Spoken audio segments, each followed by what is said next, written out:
In the 1980s, the Soviet Union looked powerful from the outside, but inside it was under growing pressure. The economy was slowing, factories were inefficient, consumer goods were scarce, and many people stood in long lines for basic needs. The state spent heavily on the military and on competition with the United States, while daily life became harder for ordinary citizens.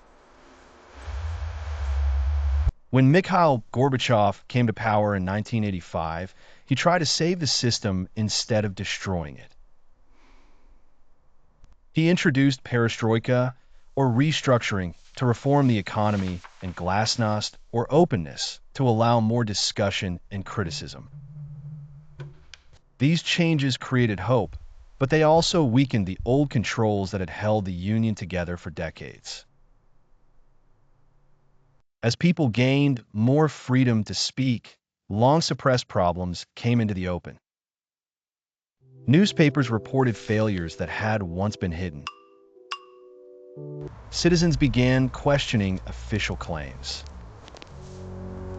At the same time, nationalist movements grew stronger in many Soviet republics, including the Baltic states, Ukraine, Georgia, and others.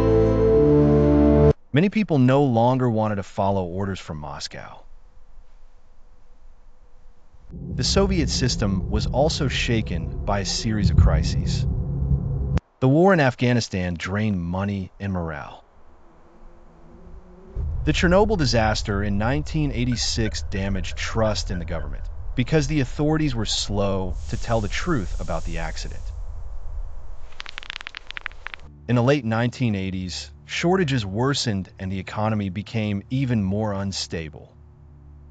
Reforms did not produce quick improvements, and the people became frustrated.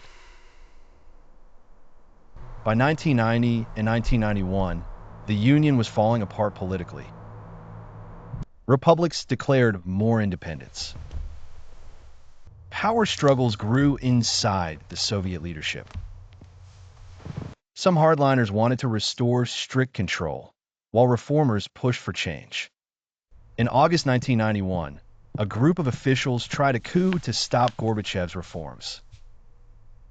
The coup failed, but it destroyed what remained of the old authority. After that, the republics moved quickly toward independence. Russia, under Boris Yeltsin, became the center of the new power order.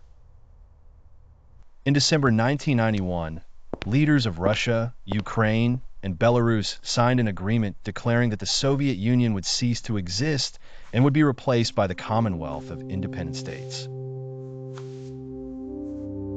On December 25, 1991, Gorbachev resigned as president of a country that no longer existed.